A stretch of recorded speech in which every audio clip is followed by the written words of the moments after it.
Irmãos, eu gostaria que você abrisse a sua Bíblia em Marcos capítulo 6. Aleluia. Glória a Deus. Marcos capítulo 6.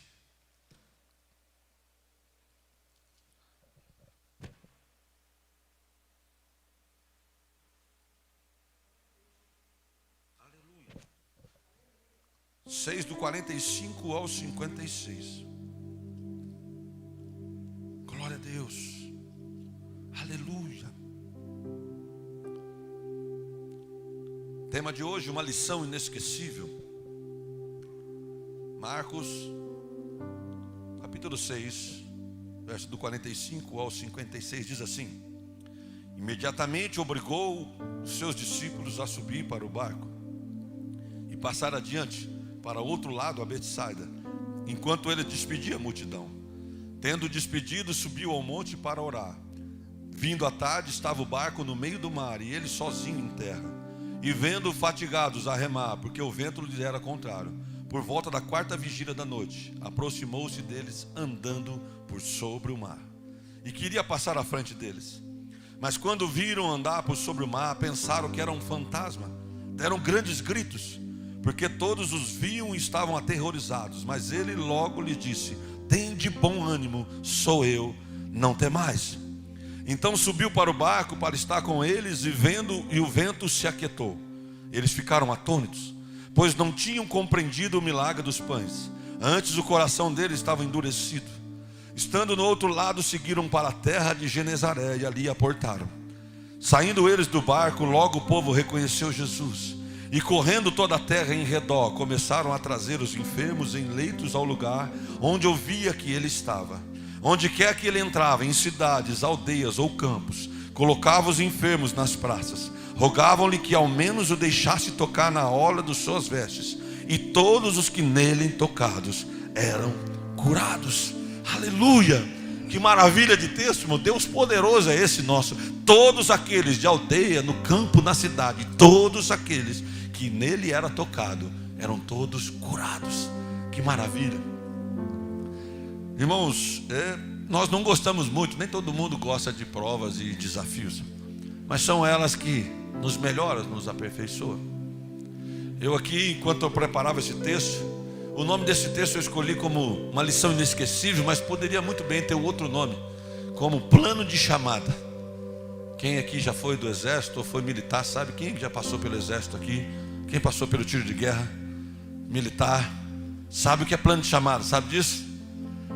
Plano de chamada é um tipo de um instrumento que o exército ou a polícia militar usa para fazer um agrupamento no menor tempo possível. É um agrupamento para um treinamento, para uma missão. Ele dá um start, o capitão, o sargento dá um start, e as pessoas têm que se agrupar em algum lugar. E geralmente essa é uma missão que não tem risco para os soldados. É uma missão sem risco de vida, mas não sem as dificuldades que uma missão real de perigo possa ter. Vai ter todas as dificuldades, só não tem risco para os soldados. Geralmente o plano de chamada feito para os militares são feitos à noite, é isso mesmo? O pessoal que estava lá, de madrugada, para a pessoa ter a sensação de como ela reagiria num estado de acomodação, descanso, como que ela reagiria num estado possível de perigo, como que ela sairia. E assim que era feito. Eu lembro, meu irmão era monitor, e eu me lembro na época ainda não tinha WhatsApp, não tinha essas linguagens, era feito por telefone. De repente o telefone ligava de madrugada, ele se levantava, de repente ele dizia plano de chamada. Então o monitor era igual o líder de célula, o sargento era o pastor. Ele dava lá o start, e aquele monitor tinha que ligar para todo o pessoal do seu comando. Ele colocava o bracelete de monitor e saía com a gandola, colocava ali o coturno e saía. Tinha que estar o menor tempo possível num lugar para que pudesse fazer a missão. Eu estou falando tudo isso, irmãos, porque é assim que, na verdade, você percebeu esse texto? É a noite, é um treinamento, é uma lição.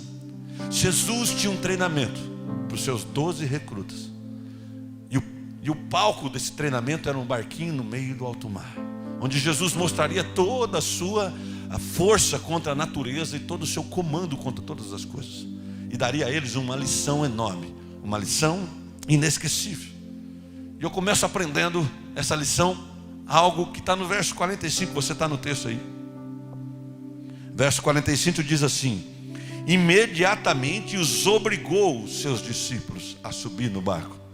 Tem alguém que está escrito diferente aqui? Aqui está os obrigou. Quem mais diferente? Pode falar. Insistiu. Outra. Ordenou. Mais alguma? Em outras traduções diz: os impeliu, os mandou, determinou. Irmãos, em nenhuma versão, em nenhuma tradução, Jesus deixa aqui outra opção, a não ser vai para o barco. Então veja bem, esses discípulos não foram para o barco porque quiseram. Esses discípulos não foram para o barco por livre e espontânea vontade.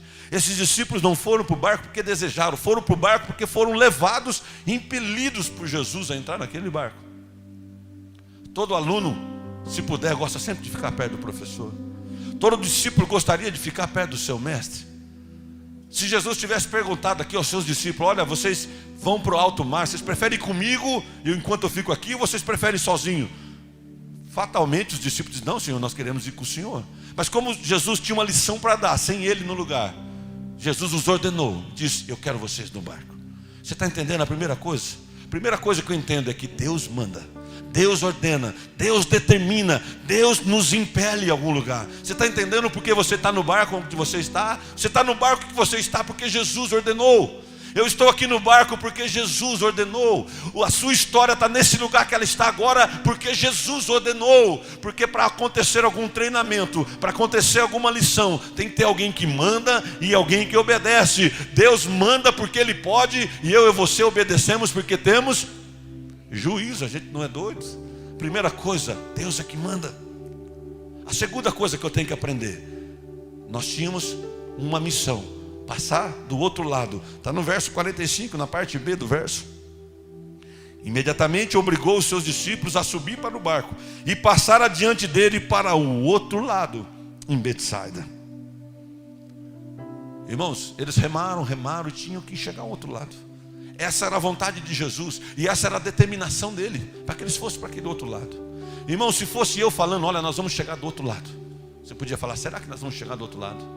Se fosse agora o Trump entrado em rede nacional agora, falando para os Estados Unidos, para toda a Europa e para todo o mundo, dizendo: olha, nós vamos passar para o outro lado. Alguém de nós podia duvidar, mas quem estava falando aqui era o Senhor do céu, e Ele estava dizendo: passaremos para o outro lado. Sabe o que eu estava aprendendo? Que a promessa de Deus não se revoga, a promessa de Deus não volta atrás. Nós estamos andando nesse deserto de concreto, estamos caminhando para o céu. Certamente Ele nos diz: estaremos do outro lado, um dia estaremos com o Senhor para sempre. Aleluia, certamente Ele nos garante. A Bíblia fala isso. A Bíblia diz assim: porque a nossa leve e momentânea tribulação nem se compara ao peso da glória que me espera a mim e a você. Está pesada a luta, está pesada a dificuldade, nem se compara ao peso da glória que eu e você receberemos naquele dia. Que maravilha! A Bíblia fala mais, a Bíblia diz assim, ó: espere um pouquinho só. Um pouquinho é menos que um pouquinho, irmão. Pouquinho é pouco, não é? É um pouquinho, é menos que um pouquinho só, e aquele que há de vir, virá, e não tardará.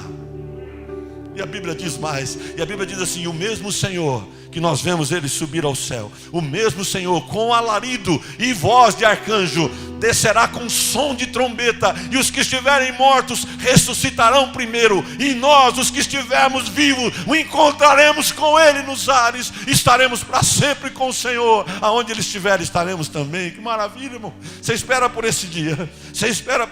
Qualquer coisa vale, irmão. A luta vale, as dificuldades vale, a afronta vale, a calúnia vale, a traição vale. Nada pode parar eu e você. Certamente passaremos do outro lado. Aleluia, essa é a missão. Vamos para o outro lado, irmão. E no meio dessa missão tinha algo a acontecer, irmão. No meio da missão tem gente. Olha aí, versos 52 e 56. Olha o que diz aí o verso dos 52 ao 56. Pois não tinham compreendido o milagre dos pães, antes o coração deles estava endurecido. Irmão, esse versículo faz parte de um verso um pouco antes, a multiplicação dos pães. Sabe o que ele estava dizendo? Esse pessoal que estava no barquinho aqui na lição tinha faltado a outra lição. Aliás, eles tinham participado da aula, mas não tinha compreendido. Jesus tinha quantos pães aquele dia? Quantos pães tinha aquele garoto? 5 pães e quanto peixinho? Quanta gente para comer? Só homem, fora mulheres e crianças. Quando é boca livre, irmão, leva a mulher e aquela criançada toda. Possivelmente tinha mais de 15 mil pessoas naquele lugar. Sabe o que Jesus estava ensinando para aquele pessoal? Eu chamei vocês para buscar gente, ainda que vocês tenham pouca coisa, vai alimentar milhares de pessoas, vai alcançar gente. No meio dessa missão, irmão, enquanto você caminha, enquanto Jesus vai salvando você, tem pessoas para ser alcançadas na sua casa. Tem pessoas lá, sua família, seus pais, seus irmãos, seus amigos de convívio, clientes que você vê a todo momento. Esse pessoal precisa ser salvo. Esse pessoal precisa ouvir a palavra do Senhor. Se você soubesse que perto da sua casa tivesse uma casa que estava para colapsar, para ruir, você não avisaria aquele pessoal, para aquele pessoal não morrer lá? Você avisaria ou não? Ou talvez você iria lá e procuraria eles para colocar num lugar seguro, faria isso ou não? Eu quero dizer para você que a casa dos seus pais, a casa da alma dos seus pais está quase ruindo. A casa da alma dos seus amigos, dos seus irmãos está quase indo ao chão. Eles precisam urgentemente de alguém que os resgate, porque eles construíram a casa dele sobre a areia da religião, sobre aquilo que eles acreditavam, e não pode salvar ele. A Bíblia diz que o vento bateu contra aquela casa, soprou o vento e derrubou, e grande foi a ruína. Mas aqueles que estavam na rocha que é Cristo, a casa permaneceu. Corre, busca esses que você está esperando. O Senhor conta que no meio da missão tem muita gente para ser salva. Quem vai ser um buscador de almas aqui em nome de Jesus? Seu testemunho não foi feito só para você. Aqueles pãezinhos não era só para a sua vida. Lembra daquelas pessoas que precisam ser salvas no caminho. É por isso que eu estou aqui pregando, porque salvo eu já estou. A palavra diz que aqueles que creem já estão salvos. Eu poderia ficar em casa cuidando do meu garoto. Aliás, tem muito trabalho lá em casa, mas o meu chamado foi para pegar esses 5 pãezinhos aqui, esses 2 peixinhos que eu carrego comigo, e alimentar milhares. Deus confia em ti também, confia em você. Eu aprendo que a primeira coisa é Deus que manda. A segunda coisa, eu tenho que chegar do outro lado. A terceira coisa, eu tenho gente no caminho para ser salvo. A quarta coisa, o capitão nunca abandona a embarcação. Vamos lá, verso 48, a parte A. 48, a parte A. Verso 48, a parte A. E vendo os fatigados a remar, porque o vento lhe era contrário. Sabe o que aconteceu aqui? Jesus está... Mateus escreve dele também. João fala dele. João, quando escreve desse texto aqui, ele fala que o pessoal já estava no meio do mar e já tinham navegado de 25 a 30 estádios. Lá eles não tinham essa trena que a gente tem, não tinha como medir. Eles mediam por tamanho de estádios. Provavelmente uns 3 quilômetros ele estava. Era uma distância considerável, não era? Que eles já tinham andado. Irmão, esse nosso templo aqui provisório, porque vai aumentar, amém? Esse nosso templo provisório aqui, e eu consigo visualizar os irmãos. Eu consigo visualizar lá o Varley lá, mão cruzada, mexendo, o Elias passando lá. Eu consigo visualizar a camisa do Guto escrito outdoor, né? Dá para visualizar bastante coisa. Mas vamos imaginar que esse templo aqui fosse umas 5 vezes mais para trás. Será que eu conseguia visualizar? Algum engraçadinho falar: pastor, o senhor não está conseguindo ver pertinho com o óculos, não vai ver nada. É que eu consigo ver de pertinho, não vejo, de longe eu vejo sim, poxa. Mas jamais eu conseguiria ver se fosse uma distância de 5 vezes mais. Eu me lembro quando eu era garoto, eu estudava aqui no Madre Carmelita. E a hora que eu estava saindo, eu não tinha o que fazer muito, esperando os colegas, eu ficava olhando ao redor. Tinha uma placa, não sei se tem ainda. Tinha uma placa lá que estava escrito assim, ó: Deserto do Alemão, a 3 quilômetros.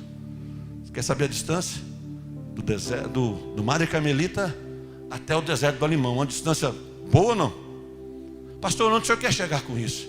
Eu quero dizer para você que João escreveu que era 3 quilômetros, mas Marco escreveu aqui que era 3 quilômetros, mas Jesus na praia via os seus discípulos lá longe. Ainda que eles estavam longe, Jesus os vendo. Eu quero dizer uma coisa: sabe por que o barquinho desses discípulos aqui não viraram? Porque Jesus não perdeu de vista. Sabe por que o barquinho da sua vida espiritual não virou? Porque Jesus não perdeu você de vista. Sabe por que o barco da sua vida financeira não rodou? Não é porque você é inteligente, esperto, é fera. Não, Jesus não te perdeu de vista. Sabe por que a sua casa não caiu? Sabe por que ainda os seus sonhos não se frustraram? Sabe por que a porta continua aberta? Porque Ele não perdeu você de vista. Aleluia, aleluia. E ainda que você pense em parar, Ainda que você pense em desistir, Ele diz: não, eu não te perco de vista. Você está fatigado a remar, cansado, Ele está te vendo. Lutando, Ele está te vendo. Alguém está dizendo: Ele vai afundar. Jesus lá na praia diz: não vai afundar, não vai afundar, não vai afundar. Eu consigo ver Ele ainda. Aleluia, aleluia. Ele não perde você de vista. Glória a Deus. Outra coisa que eu aprendo é que ventos contrários nunca é para derrubar a gente. Vamos aprender aqui? Verso 48, a parte B do versículo. Verso 48. A parte B diz assim: e vendo os fatigados a remar, porque o vento lhe era contrário, por volta da 4ª vigília da noite. Irmão, o texto diz que Jesus, depois de ter chegado, Ele despediu as multidões, saiu para orar. E lá da praia Ele vê todos os seus discípulos, mesmo com a distância impossível de alguém ver natural, mas Deus vê todas as coisas, ainda que pareça distante. Ele olha os discípulos e vê enfatigados a remar, e eis que levanta um vento contrário. Irmão, se estivesse soprando um vento contrário no barquinho, desobediente, a gente tinha justificativa aqui a noite inteira para falar: sabe por que está soprando aquele barquinho? Porque eles são desobedientes. Nós tínhamos justificativa e argumento para falar de sobra. Se o vento contrário estivesse soprando no barquinho daqueles que não ouvem a palavra de Deus, a gente tinha argumento. Se o vento estivesse soprando no barquinho do rebelde, você fala: eu sei por que está soprando. Mas aqui o texto diz que o vento soprava contrário no barquinho daqueles que eram obedientes. Você está lembrado do começo? Eles foram porque eles foram obrigados. Então ele estava ali obedecendo. Como justificar um vento contrário no barco daqueles que estavam obedecendo? É simples, irmão. O vento faz parte da programação daquilo que Deus quer fazer na sua história e na minha história. Ainda que a gente não entenda, está no meio do processo, está um vendaval, parece que está um vento contrário, faz parte da história, vai terminar de outra forma. Se tivesse soprando o vento nos desobedientes, a gente fala assim: olha, vai cair, vai derrubar, eles não vão parar de pé. Mas como nós sabíamos que estava soprando sobre os obedientes, sabe o que Deus está dizendo? Vai ficar de pé, não vai cair, a sua casa não vai cair, os seus filhos não vão desviar, o seu casamento não vai se abalar, porque ventos contrários nunca foi feito para derrubar, vento contrário foi feito para decolar. Aliás, é assim que avião decola. Avião fica num lugar pulando. Quem voou de avião aqui? Quem já foi? Ele fica no lugar plano. De repente começa aquele barulho, alguém anuncia, a tripulação toda anuncia, de repente começa a vibrar. Aí você dá aquela olhadinha, parece que está tudo normal. De repente a velocidade começa a aumentar, e você olha na frente, está acabando o chão, o piso. Mas ele começa antes disso, ele dá uma olhada no tempo, na meteorologia, pega aquele biruta para ver se o vento está contrário. Quando o vento está contrário, ele fala: está tudo ok. Mas como está ok? O vento está contrário, porque no vento contrário ele e sobe. É assim, irmão. Porque vento contrário consegue parar galinha, marreco, ganso, mas vento contrário não consegue parar águias do Senhor, porque a Bíblia diz que eu e você somos águias, e águias são aqueles que esperam no Senhor, porque aqueles que esperam no Senhor renovarão as suas forças, voarão com asas como águia, caminharão e não se cansarão, correrão e não se fatigarão. Renove-se, pois, do Senhor nessa noite. Não se importe com os ventos contrários. Está contrário, é hora de decolar. Aleluia, nada vai te derrubar. Aleluia, essa luta não veio para te derrubar. Glória a Deus, glória a Deus. Outra coisa que eu aprendo é que além de Deus que manda em todas as coisas, além de que a gente tem uma missão de passar do outro lado, de que Ele não perde a gente de vista, que no meio da missão a gente tem que levar pessoas, que vento contrário nunca vem para derrubar. Eu aprendo uma outra lição nesse texto. Deus está sempre acima dos nossos problemas. O texto diz isso, verso 48, parte C do versículo. A parte C diz assim: depois da vigília da noite, aproximou-se dele, andando sobre... Aleluia, irmão. Aleluia, irmão. Irmão, o mar aqui nesse texto representa o problema para os discípulos. Aliás, quando a gente está com muito problema, você diz: eu tenho um mar de problemas. Quando a coisa está muito enrolada, você diz: está emaranhado. É muita coisa, o volume é muito grande. Eu já tive um problema dentro do barquinho. Certa vez nós fizemos uma viagem de férias junto com os amigos de Ribeirão, pastor Serginho e o Josias. E a gente foi lá nos cânions. E Fomos conhecer aqui, Minas Gerais, eu esqueci o nome. Capitólio. Esqueci de novo hoje de manhã, né? Capitólio, nós estávamos ali andando. E andando com o barquinho de polpa. Graças a Deus, a pastora Milena não quis ir. Graças a Deus, graças a Deus. Fui eu, Mateus. Isso já faz um tempinho. Fui eu, Mateus e esses amigos nossos. E estando lá. Nós ficamos visitando os cânions, passando perto da Chalana, viu todas as coisas. Maravilhoso. É que nós estávamos voltando de tudo aquilo que nós tínhamos percorrido. De repente começou aquela chuvinha, aquela garoinha gostosa. Diz que maravilha, garoinha. De repente começou aquela chuva começa a ficar branco, sabe? Você já começa a não identificar muito lá frente. Eu comecei a dizer, como que a gente faz para chegar no lugar de onde a gente saiu? Ele falou, fica tranquilo. Aí eu falei, bom, ele sabe. Eu fiquei tranquilo. Eu comecei a não ficar tranquilo. A hora que começou a cair muita água no barquinho, diz, está juntando muita água no barco. O que faz quando junta água? Ele falou, pega esse copinho e joga para fora. Eu falei, não é possível, meu Deus. Mas eu fiquei imaginando, mas não tinha outra coisa para me perguntar mesmo. Como que faz para fazer com o barco? Irmão, naquele dia eu vi a aflição. Aí eu lembro que eu olhava para o Mateus para ele não ficar nervoso, olhando eu nervoso, eu comecei, Pedro, Tiago e João no barquinho, Pedro, Tiago. E cantei assim mais umas 4, 5 cantando e falou, irmão, está chegando, irmão, está chegando, irmão, está chegando. Irmão, quando eu cheguei em casa, eu expliquei para a Milena, disse, graças a Deus você não foi, mas eu saí com aquela impressão. A dificuldade que foi daqueles homens, a Bíblia diz que o mar estava revolto, e eles quase iam a pique, eles não sabiam o que fazer, o mar era enorme, era grande, eles estavam com medo, e Jesus, em cima daquilo que tem medo, Jesus elegantemente vinha andando sobre os problemas, aleluia, aleluia, aquilo que amedrontava todo mundo, Jesus veio andando sobre eles. Você consegue entender? Está difícil, o problema parece enorme, Deus estava querendo dizer para eles, olha, aquilo que te amedronta não é páreo para o seu Deus, eu posso passar por cima dele e salvar vocês. Aleluia, aleluia. Lembra de Israel? Israel estava amedrontado de frente do mar. Israel com medo diante do mar. Deus vai lá, abre o mar se abre, e o texto da Bíblia diz que o mar ficou como se fossem muros diante dele, dos dois lados.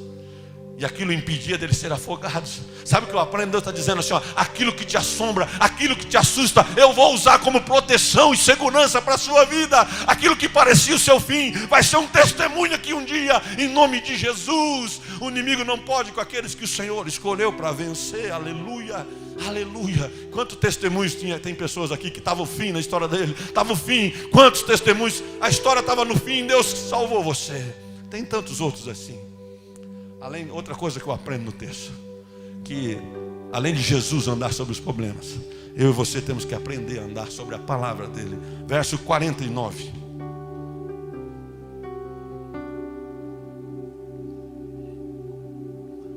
Verso 49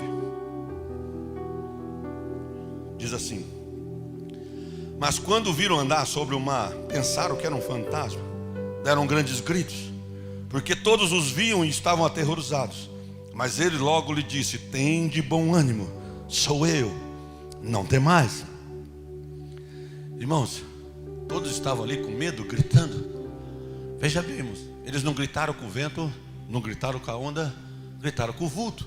Certamente Jesus estava andando sobre as águas de branco e viram um vulto, e eles começaram a gritar só depois do vulto. Não gritaram nas ondas, no vento, porque não tinha mulher no barco, era só 12. Porque se tivesse uma mulher só no barco, na primeira balançada já era glória dele, misericórdia, Jesus. Mas Deus tinha uma lição aqui para os 12 recrutas dele. Às vezes a gente, quando vai falar dos textos bíblicos, pregador, e você talvez, quando chega na história de Pedro, fala assim: Pedro foi aquele que negou Jesus. Pedro precisava aprender. Pedro foi aquele que ele cortou a orelha daquele aprendiz de sacerdote, do Malco. Fala, é verdade. Pedro foi aquele que falou umas besteiras um dia, falou: Jesus, não vai para Jerusalém não, lá eles querem te matar. Jesus fala para ele: para trás de mim, Satanás, que não entende as coisas do alto, somente as coisas da terra. Pedro é esse mesmo. Mas aqui nessa história, nós não podemos falar de Pedro. O texto que nós lemos em Marcos não fala que Pedro andou sobre as águas, mas os outros 2, 3 textos fala que foi nesse texto que Pedro andou sobre as águas. Quem já viu o texto que Pedro andou sobre as águas? Você já viu o texto. Então aqui mostra realmente quem era Pedro. Todo mundo tem medo, mas os corajosos, vitoriosos não são todos, somente aqueles que se arriscam. E Pedro aqui toma uma posição. Pedro toma uma posição. Imagina, noite escura, vento batendo de todo lado, todo mundo gritando com medo. Jesus aparece e diz: ei, tem de bom ânimo, sou eu, não tem mais. estava dizendo: olha, fica tranquilo, eu cheguei agora. Estava fazendo esse texto aqui, eu me lembrei de uma história que eu li num livro, de um garotinho, e o nome dele era Fernando, porque o propósito, tem um propósito no nome dele. O nome dele era Fernando, ele estava no segundo andar do seu apartamento sozinho, quando o apartamento pegou fogo. Fumaça, fogo, incêndio. Ele é uma distância, segundo andar, uns 7 metros, 3,5 metros cada andar. Uns 7 metros, uma altura considerável para uma criança, mas uma altura que pudesse socorrer facilmente. Os bombeiros demoraram a chegar. Juntou-se um monte de gente, o pessoal pegou lençóis e as pessoas tentavam dizer: pula, e o menino não pulava. Aí lembraram que tinha um garoto ali, um rapaz que era bom de bola, goleiro, e já tinha acostumado a catar muita coisa. Eu acho que era goleiro do Corinthians, e ele estava ali perto e disse: ó, pode pular. E o garoto não pulou. De repente, no meio da multidão, uma voz trêmula diz: Dinho, Dinho, o pai está aqui, Dinho, pode pular. O garoto, no meio da fumaça, não enxergando nada, abre o braço e solta no braço do pai. É isso que Jesus estava esperando, que os discípulos tinham um treinamento para ele. Tinha um treinamento para ver quem estava disposto a se entregar no braço do pai. Imagina que Jesus aparece, irmão. Eu me lembro de uma vez que eu estava com o meu garoto lá na UTI. Eu já contei essa história para você. Eu entrava todos os dias, quase 60 dias entrando na UTI, 3 vezes por dia, 3 vezes nas horas da visitação. Eu entrava com o meu celular, tocando uma canção, e eu cantava assim: ó, Murilo, o papai chegou, o papai está aqui, como Jesus é bom, logo tira nós daqui, Murilo, Murilo. Eu cantei isso todos os dias. Eu andava lá, eu falava para a moça: deixa eu entrar com esse celular e cantando, porque esse menino não conheceu ainda a casa dos pais. Demorou mais de 20 dias para eu abraçar o filho pela primeira vez. Eu disse: ele não tem contato afetivo com a família dele, ele ainda não viu. Eu quero dar a ele que toda vez que chega alguém cantando, não é os médicos, não é alguém furando, não é alguém tentando cortar, é alguém que é de casa. O pai chegou. Era isso que Jesus estava querendo fazer com os discípulos. Ei, o pai chegou. Ei, o pai está aqui. Tem de bom ânimo, fica tranquilo, sou eu. E Jesus aparece falando isso, há um silêncio total. Pedro, aquele que todo mundo, ele diz: Senhor, se és tu mesmo, mande que eu vá até a ti por sobre as águas. Olha, irmão, se eu estivesse num fogo daquele do Fernando lá do garotinho, se eu soubesse que alguém poderoso chegava aqui, que eu ia pedir: ó, faz parar o fogo, tá beleza, não preciso nem pular. Não era assim? Se estivesse no barco, diz: ó, só faz o vento parar que tá bom. Mas Pedro não estava preocupado com o problema. Pedro estava preocupado com Jesus. Ele não queria só parar o problema, ele queria mais de Jesus. Está cheio de gente lotando as igrejas, que a única coisa que ele quer é resolver os seus problemas e se afasta de Jesus. Eu quero dizer que além dos problemas, além da cova dos leões, além dos problemas, está Jesus, e ele vale muito mais. Vale a pena mais uma experiência com ele do que você sair somente do problema. Quem está entendendo, diga amém. Aleluia. A hora que Jesus fala, a hora que Pedro fala: se és tu mesmo, manda que eu vá até a ti por sobre as águas. Aí Jesus dá uma resposta. Se Jesus fosse homem que nem a gente, talvez a gente enchesse o peito e disse: pode vir, porque eu sou o Todo-Poderoso. Pode vir, porque eu sou o Verbo encarnado. Pode vir, porque eu sou o Cordeiro Pascal. Pode vir, porque eu posso. E Jesus só diz: vem. Ele só fala isso. Aí talvez no meio da multidão lá dos 12, João fala assim: ó, Pedro, se fosse eu, não ia não parece, aquele vulto não parece muito de Jesus não. Aí o outro falava assim, Lucas falava: não, olha, eu não acho que não é bom ir não. Às vezes no meio dos problemas, tudo que você espera é uma palavra, uma resposta um pouco mais elaborada. Você ora aqui na igreja, diz: Deus, eu estou precisando de tanta coisa. Tudo que você queria que no meio da mensagem eu falasse seu nome. Sabe o que Jesus está dizendo? Filho, vem, o pai está aqui, fica seguro, pode vir. Aleluia. A resposta dele: pode vir, eu consigo fazer aquilo que você precisa. E Pedro vai. Sabe por que Pedro vai? Porque na hora da tormenta, na hora do problema, basta uma só palavra para você sair da inércia. Basta uma palavra só do nosso Deus para você sair da cegueira e dar um salto e dizer: eu era cego, agora eu vejo. Uma palavra só. Basta só a voz do nosso Deus para fazer calar a todas as outras vozes e dizer: eu já sei, eu tenho um chamado. Faz muito tempo que eu caminho com um chamado de uma palavra que Deus falou no meu coração. É isso que você precisa. Você não precisa de de uma conversão que você tem amigos aqui. Você não precisa de uma conversão que você acha legal o lugar. Você não precisa de uma conversão porque você não tem outro lugar para ir. Você precisa da voz do Senhor dizendo: vem, vem, vem, sou eu que te chamei. Aleluia, aleluia. O que acontece? Eu caminho agora para o final. O texto, verso 51, diz que Jesus sobe no barco e o vento logo se acalma. Que maravilha. Jesus mandou aquele vendaval embora, irmão. Você já mandou o vento embora, irmão? Hã? Vento, vai embora. Já mandou, irmão? O máximo que a gente consegue mandar é o cachorrinho embora quando a gente não encontra uns teimosos. Sabe aqueles menorzinhos? Menorzinho é teimoso. Gente pequena é brava, irmão. Fala não, sabe? É mais teimoso. A hora que você manda aqueles bracinhos, ele senta em cima do rabo, fica olhando pra gente, tipo assim: eu não vou, não vou, não vou. E você não consegue, eu e você não consegue nem mandar cachorro embora. Mas aqui ali estava aquele que podia mandar o vento. Você já tentou parar raio? Raio parar na metade. Já conseguiu parar a tempestade? Mas está alguém aqui que é poderoso para parar os seus problemas, que é para parar a tempestade na sua vida. Está alguém poderoso para dizer: casamento se findando acaba, angústia para, suicídio para, eu estou chegando. Quem é esse que até o vento e o mar de problemas lhe obedece? O nome dele é Jesus de Nazaré, e não há nada palho para ele. E esses homens tiveram uma lição inesquecível. É inesquecível, não é? Você aprendeu com ele? Fique de pé onde você está.